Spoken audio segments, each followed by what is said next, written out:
My name is Eliza Carter, and I will never forget my 50th birthday. Not because of the celebration, but because it was the day I realized that the man I trusted with my life was quietly trying to end it. It was a warm Saturday evening in Chicago. My husband Daniel had planned a surprise birthday dinner for me at a rooftop restaurant overlooking the glowing city skyline. Soft golden lights were hanging above us. Music played gently in the background, and everything felt perfect. Too perfect. Happy 50th, my love, Daniel said, smiling as he held my hand. I smiled back. After 22 years of marriage, I thought I knew everything about him. Our friends and family surrounded us, laughing, taking pictures, raising glasses. After dinner, Daniel stood up and tapped his glass. I have one more surprise, he said. The room fell silent. He pulled out a small velvet box and opened it. Inside was the most beautiful necklace I had ever seen. A delicate silver chain with a deep emerald pendant that shimmered under the lights. Everyone gasped. For you, he said softly, because you deserve the world. My heart melted. I leaned forward and kissed him. Everyone clapped. And then I did the one thing that almost cost me my life. I wore it. The moment the necklace touched my skin, I felt something strange. Not pain, just a slight warmth. I ignored it. Let me see, my best friend Claire said, leaning closer. It's stunning, she whispered. But before I could respond, someone suddenly grabbed my wrist. I froze. It was a woman I had never seen before. She looked like one of the staff, but her eyes were intense. Take it off, she whispered urgently. What? I asked, confused. Take it off. If you want to live, she said, her voice shaking. My body went cold. Before I could react, she walked away like nothing had happened. I stood there, frozen. My mind was racing. Was this some kind of joke? But something about her voice. It wasn't playful. It was real fear. I slowly touched the necklace. The warmth was stronger now, almost burning. I looked across the table. Daniel was watching me, smiling, but something about that smile felt wrong, like he was waiting for something.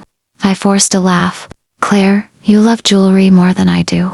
Try it on, I said. She smiled excitedly. Oh my God, yes. Before I could change my mind, I unclasped the necklace and placed it around her neck. For a moment, Daniel's smile disappeared. 5 minutes passed. Nothing happened. I started to feel silly.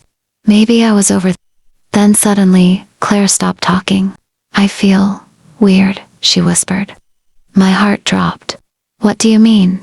She touched her neck. It's burning. Her face turned pale. Her hands started shaking.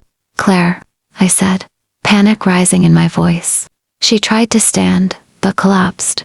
Screams filled the rooftop. Call 911, someone shouted. I stood there, frozen in horror. Daniel rushed forward, pretending to panic, but I wasn't looking at Claire anymore. I was looking at him, and this time, I saw it. Not fear, not shock. Disappointment. The ambulance arrived quickly. Claire was barely conscious. As they carried her away, she grabbed my hand weakly. It's the necklace, she whispered. At the hospital, everything became a blur. Doctors rushed around, running tests, asking questions. After what felt like hours, a doctor approached us. Who gave her that necklace? He asked. My husband, I said, my voice trembling. The doctor's face turned serious. There's a toxic substance inside the pendant. It transfers through skin contact. In small amounts, it causes weakness and confusion.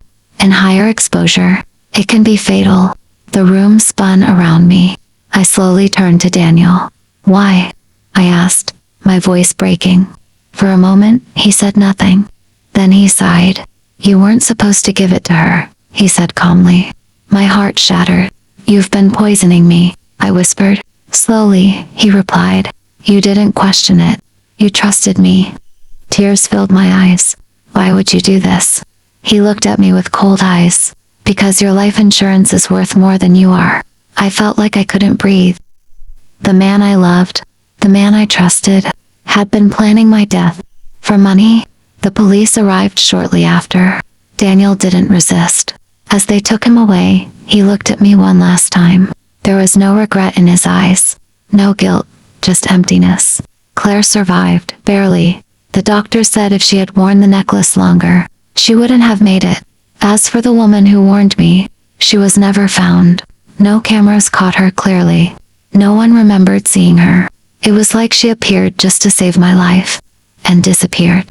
Now, every year on my birthday, I don't celebrate. I remember, because that was the day I learned something terrifying. Sometimes, the people closest to you are the ones you should fear the most.